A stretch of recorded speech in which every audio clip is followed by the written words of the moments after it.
Hello everyone, কেমন আছো সকলে? আশা করছি সকলে খুব ভালো আছে, সুস্থ আছো। নতুন আরো একটি ভিডিওতে সকলকে জানাই ওয়েলকাম আর অনেক অনেক ভালোবাসা। আর তোমাদের অনেক কমন একটা কোয়েশ্চেন, প্রচুর জন এই কোয়েশ্চেনটা করেছো। তো এই কোয়েশ্চেন, এই টপিকের উপর আজকে ভিডিও নিয়ে চলে এসেছি। আর কি টপিকের উপর ভিডিও সেটা তো তোমরা ভিডিও টাইটেল আর থাম্বনেল দেখে বুঝেই গেছো। আর এর আগে যে প্রেগনেন্সি টপিকের উপর যে ভিডিওগুলো আপলোড করেছিলাম, আর সেখানে আমি প্রচুর সিমটমস তোমাদের সাথে শেয়ার করেছিলাম যে বেবি বয় হলে কি কি সিমটমস হয়, বেবি গার্ল হলে কি কি সিমটমস হতে পারে। তো কিছু কিছু প্রেডিকশন তোমাদের সাথে শেয়ার করেছিলাম, যেগুলো আমার হয়েছিল সেগুলো তোমাদের সাথে শেয়ার করেছিলাম। তো সেই ভিডিওগুলোতে তোমরা একটাই কোয়েশ্চেন প্রচুর করেছো, আর অনেককে হয়তো রিপ্লাই দিয়েছি, আবার অনেককে হয়তো দিতে পারিনি। সেই জন্য ভাবলাম এই কোয়েশ্চেনের আনসারটা আমি ভিডিওর মাধ্যমে তোমাদেরকে কিছুটা হলেও দেওয়ার চেষ্টা করছি। যেটা আমার হয়েছিল, মানে আমি যেগুলো ফিল করেছিলাম সেটাই অবশ্যই তোমাদের সাথে শেয়ার করব। আশা করি যারা নতুন মা হতে চলেছো তাদের অনেকটা হেল্পফুল হবে। তো এবার বলি, যে কোয়েশ্চেনটা তোমরা করেছো সেই কোয়েশ্চেনটা হচ্ছে, দিদি তোমার প্রেগনেন্সির সময় বেবি কোন দিকে বেশি নড়াচড়া করতো? আমার বেবি বয় হয়েছিল, তো সেক্ষেত্রে বেবি কোন দিকে বেশি নড়াচড়া করতো সেটা তোমরা প্রচুর জন জানতে চেয়েছো। অনেককে রিপ্লাই দিয়েছি, অনেককে হয়তো দিতে পারিনি। আর কোন পাশ ফিরে শুতে আমি বেশি কমফোর্টেবল ফিল করতাম সেই সময়, বা বেবি বয় হলে কোন দিকে নড়াচড়া বেশি হয়, আর বেবি গার্ল থাকলে কোন দিকে নড়াচড়া বেশি হয়, এই কোয়েশ্চেনটা তোমরা প্রচুর জন করেছো। তো দেখো, প্রেগনেন্সির সময় কিন্তু প্রত্যেকটা মায়েদের মনে কিন্তু নানান প্রশ্ন থাকে, আর সেই প্রশ্নগুলো সারাক্ষণ কিন্তু মাথার মধ্যে ঘুরতে থাকে। মানে যে প্রশ্নটা একবার মাথায় আসে সেই প্রশ্নটা কিন্তু মাথায় ঘুরতেই থাকে। সেই প্রশ্নটা যতক্ষণ না মানে একদম ক্লিয়ার হচ্ছে, ততক্ষণ কিন্তু সেই বিষয়ে যে এটা হলে এটা কি এরকম হয়, ওটা কি সেরকম হয়, সেই বিষয়ের উপর কিন্তু আমরা নানা ভিডিও দেখতে থাকি, যে এটা হলে কি এটা হয়, এটা দেখি তো এটা কি সত্যি, মানে আমার ধারণাটা কি সত্যি। তো এইগুলো কিন্তু হতেই থাকে, এগুলো আমার হতো তাই আমি জানি। আর এগুলো নিয়ে সবসময় আর কি মাথার মধ্যে ঘুরতো। তো সমস্ত নানান ভিডিও দেখতাম, দেখে নিজের আর কি যে ডাউটটা থাকতো সেটাকে ক্লিয়ার করার চেষ্টা করতাম। তো তাই ভাবলাম যে তোমরা যখন এত এত কোয়েশ্চেন করেছো, তোমাদের করা কোয়েশ্চেনগুলো আমি পারলে স্ক্রিনে দিয়ে দেবো। তো সেই কোয়েশ্চেনগুলো যারা করেছো তাদের আশা করি ভিডিওটা হেল্পফুল হবে। তো চলো তোমরা ভিডিওটা স্কিপ না করে দেখতে থাকো। আর এর আগে প্রেগনেন্সি টপিকের উপর প্রচুর ভিডিও আপলোড করেছি, তাতে আমি কিছু সিমটমস বলেছিলাম যে বেবি গার্ল হলে কি কি সিমটমস হয়, আর বেবি বয় হলে কি কি সিমটমস হয়, যেগুলো আমার হয়েছিল প্রেগনেন্সির যে টাইমটাতে। প্রথমেই বলি যে বেবির নড়াচড়া কোন সময় থেকে ভালো বোঝা যায়। বেবির নড়াচড়া কিন্তু সকলেই কিছুটা হলেও জানো যে একদম প্রথম সময় থেকে কিন্তু বেবির নড়াচড়া কখনোই বোঝা যায় না, কারণ বেবিটা তখন একদম ছোট আকৃতির থাকে। যখন সে আস্তে আস্তে আস্তে আস্তে ডেভেলপ হয়, কিছুটা আকারে বড় হয়, তখন থেকে কিন্তু তার নড়াচড়াটা একজন মা উপলব্ধি করতে পারে। আর সেটা কিন্তু মানে মোটামুটি ধরো 6 মাসের পর থেকে খুব ভালোভাবে একটু বোঝা যায় যে বেবি মুভমেন্ট করছে বা নড়াচড়া করছে, বা কোন দিকে বেশি করছে কোন দিকে কম করছে। আর এটা কিন্তু খুবই ভালো বোঝা যায় বা প্রমিনেন্ট বোঝা যায় মোটামুটি 7 মাসের পর থেকে। মানে ধরো ওই 8 মাসের সময় থেকে কিন্তু খুব ভালোভাবে বোঝা যায় বেবি কোন দিকে বেশি মুভমেন্ট করছে, কোন দিকে পা রয়েছে তার, কোন দিকে মাথা রয়েছে তার। এটা কিন্তু একজন মা অবশ্যই ফিল করতে পারে।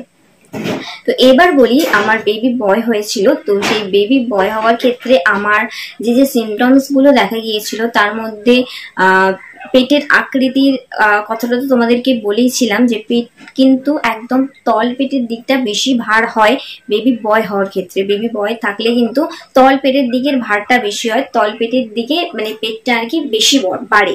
আর যাদের বেবি গার্ল হয় তাদের কিন্তু একদম এই যে বুক থেকে নিয়ে একদম সাইড পোর্শনটাও কিন্তু বাড়ে।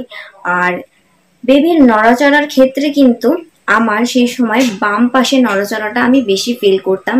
মানে সবসময় বাম পাশেই মনে হতো নড়ছে, ডান পাশে কিছুই কিন্তু ফিল করতে পারতাম না। বাঁ পাশে মানে পুরো যা ফিলটা আমি বাঁ পাশে পেতাম সব সময়ের জন্য। বাড়ির মা কাকিমারা তখন সকলেই জিজ্ঞাসা করতো যে কোন দিকে বেশি ফিল করতে পারছি বা কোন দিকে নড়াচড়া হচ্ছে, তারা সকলেই সবসময় জিজ্ঞাসা করতো। আর তখন কিন্তু আমি সব সময়ের জন্য বলতাম বা সব সময়ের জন্য ফিল করতাম, তাই বলতাম যে আমার কিন্তু বাঁ দিকে নড়াচড়াটা অনেক বেশি আমি ফিল করতে পারতাম। এবারে বলি প্রেগনেন্সির টাইমে আমি কোন দিকে ফিরে শুতে বেশি কমফোর্টেবল ফিল করতাম।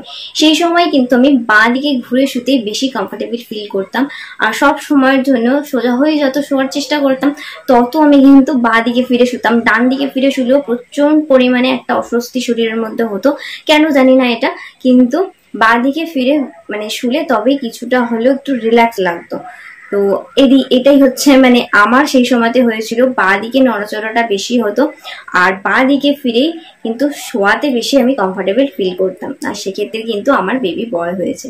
তো দেখো বেবি বয় বা বেবি গার্ল সেটা কিন্তু শুধু একটা সিমটমস এর উপর ডিপেন্ড করে না, সেটা কিন্তু শারীরিক প্রত্যেকটা যে সিমটমস হয় সেই সমস্ত সিমটমস এর উপর কিন্তু ডিপেন্ড করে যে বেবি বয় হবে নাকি বেবি গার্ল। তো আমি তোমাদের সাথে অনেকগুলো সিমটমস কিন্তু এর আগে শেয়ার করেছিলাম, প্রায় 10-15টা সিমটমস একটা ভিডিওতে শেয়ার করেছিলাম যে বেবি বয় হলে কি কি সিমটমস হয় বা আমার ক্ষেত্রে কি কি হয়েছিল। তো তোমরা যদি কেউ না দেখে থাকো তাহলে সেই ভিডিওগুলো একবার দেখতে পারো, এই ভিডিও ডেসক্রিপশন বক্সে লিংক দেওয়া থাকবে, সেগুলো তোমরা দেখতে পারো। একজন কমেন্ট করেছিল যে দিদি আমার নাভির পোর্শনের কাছে নড়াচড়া অনেক বেশি হয়, সেক্ষেত্রে আমার কি বেবি গার্ল হবে নাকি বেবি বয়। দেখো যে কোনো একটা সিমটমস এর উপর ডিপেন্ড করে কিন্তু বেবি গার্ল হবে নাকি বেবি বয় হবে সেটা কিন্তু বলা কখনোই সম্ভব নয়, কারণ তোমার শারীরিক অনেক সিমটমস হয়, সেই সমস্ত কিছু সিমটমস প্রায় 8-10টা সিমটমস এর উপর ডিপেন্ড করে কিন্তু বেবি গার্ল হবে কি বেবি বয় হবে সেইটা কিন্তু কিছুটা হলেও প্রেডিক্ট করা যায়, সম্পূর্ণ কিন্তু করা যায় না, কিছুটা হলেও প্রেডিক্ট করা যায়। তার মধ্যে তোমার আল্ট্রাসাউন্ড রিপোর্ট থাকে, বেবি হার্ট রেট থাকে, অনেক রকম অনেক কিছু সিমটমস থাকে, তারপরে তোমার শারীরিক সিমটমস তো থাকেই। তো সেক্ষেত্রে আমার একটা ভিডিও আমি আপলোড করেছিলাম প্রায় 10টা মতো সিমটমস, সেখানে আমি আলোচনা করেছিলাম যে বেবি বয় হওয়ার ক্ষেত্রে কোন কোন 10টা সিমটমস হতে পারে। তো সেই ভিডিওগুলো তোমরা চাইলে একবার দেখে নিতে পারো, এই ভিডিও ডেসক্রিপশন বক্সে লিংক দেওয়া থাকবে, তো চাইলে তোমরা সেখান থেকে গিয়ে একবার ভিডিওগুলো দেখে নিতে পারো।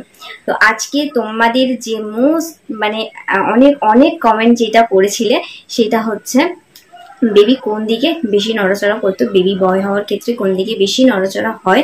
তো সেটাই আমার কি হয়েছিল প্রেগনেন্সির টাইমে সেটা তোমাদের সাথে শেয়ার করলাম। তো চলো আজকের এই ভিডিও তাহলে এখানেই শেষ করছি। আর যারা নতুন মা হতে চলেছো তাদের অনেক শুভেচ্ছা, অনেক শুভকামনা।